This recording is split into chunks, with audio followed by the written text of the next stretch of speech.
We have two KTM cylinder heads here. This one on the left is for a 105 kit. This one on the right came off of a stock 85, a 2020 KTM 85SX. That's the stock one. Here's the 105. 105 is brand new, just came out of the box, and it's leaking coolant all through the head. So this one, we're on a smooth piece of granite. If we take our hand and go back and forth, this head sits completely flat. If we take this one,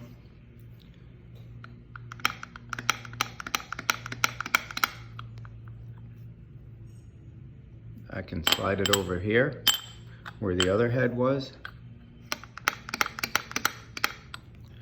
If I'm pushing down on this side of the head, it's hard to see, but there's a gap there.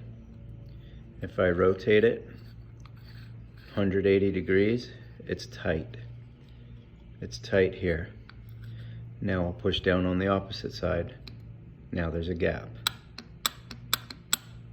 The head is out of true, it's warped.